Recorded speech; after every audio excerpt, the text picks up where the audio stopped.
حضرت علی رضی اللہ تعالی عنہ وہ شیر خدا ہے، حیدر کرار ہے، جرت والے، شجاعت والے ہیں۔ اللہ کے نبی صلی اللہ علیہ وسلم نے اپنی لخت جگر سیدہ فاطمہ الزہرا رضی اللہ تعالی عنہ کا نکاح کیا ہے۔ حضرت علی ہماری جند جان ہے، حضرت علی کے ساتھ محبت ہمارا ایمان ہے، علی کا اوڑھنا بچھانا ہمارا ایمان ہے، علی کے بارے میں بغض نہیں رکھنا، علی کے بارے میں ذرہ برابر دل میں خلش پیدا نہیں کرنی۔ علی رضی اللہ تعالی عنہ کے ایمان کی گواہی میرے محبوب پیغمبر نے خود دی ہے۔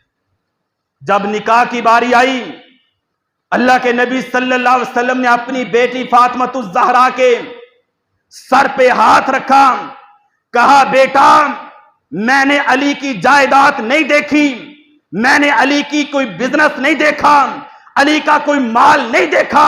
اے فاطمہ علی کا مال نہیں دیکھا، علی کی جائیداد نہیں دیکھی، علی کا بزنس نہیں دیکھا، علی کے کوئی پلازے نہیں دیکھے۔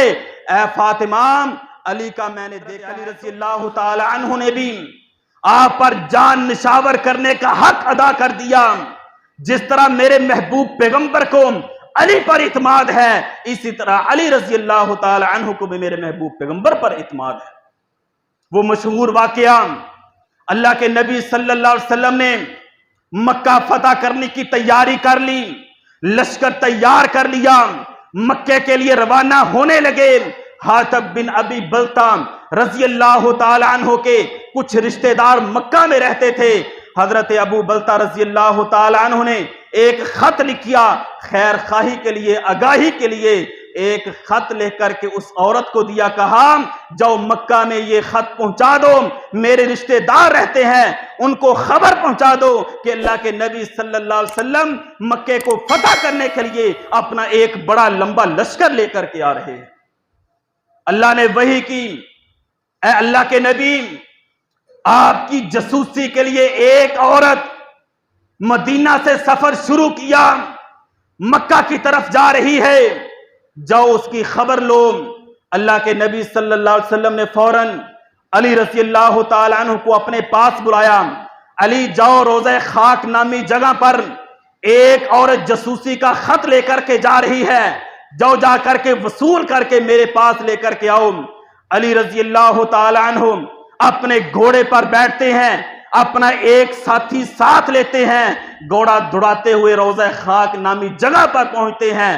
عورت نظر آئی، کہا اے عورت یہ خط جو مکہ کی طرف آپ جاسوسی کا لے کر کے جا رہے ہو یہ ہمارے حوالے کر دیجئے۔ عورت نے انکار کر دیا، میرے پاس خط نہیں ہے۔ علی رضی اللہ تعالی عنہ نے کہا آپ کے پاس خط ہے، میرے نبی کی بات جھوٹی نہیں ہو سکتی، میرے نبی کبھی غلط بیانی نہیں کر سکتے۔ اللہ کے نبی نے مجھے حکم کیا ہے کہ فلاں عورت روضہ خاک نامی جگہ پر جاسوسی کا خط لے کر کے جا رہی ہے، مجھے حکم ملا ہے۔ اللہ کے نبی کی بات جھوٹی نہیں ہو سکتی، آپ کی تلاشی بھی لینی پڑی، ہم آپ کی تلاشی لے کر کے آپ سے خط وصول کر لیں گے۔ علی کو اعتماد تھا، علی کو یقین تھا، میرے محبوب پیغمبر کی بات پر کٹ مرنے والے تھے۔ علی رضی اللہ تعالیٰ عنہ کے سامنے اس عورت نے اپنے بالوں سے خط نکالا، حضرت علی کے حوالے کر دیا۔ اصحاب محمد کے ساتھ محبت، اصحاب محمد کی آپس میں محبتیں، اصحاب محمد کی اہل بیت کے ساتھ محبتیں بہت زیادہ ہے۔ آج ہمارا بھی ایمان ہے، اللہ کے نبی صلی اللہ علیہ وسلم کے اصحاب وہ جنتی ہیں، پاک باز ہیں، جنت کا سرٹیفکیٹ مل چکا ہے، وہ جنتی ہیں۔ رضی اللہ عنہم ورضوا عنہ، اللہ اس جماعت پر راضی ہو۔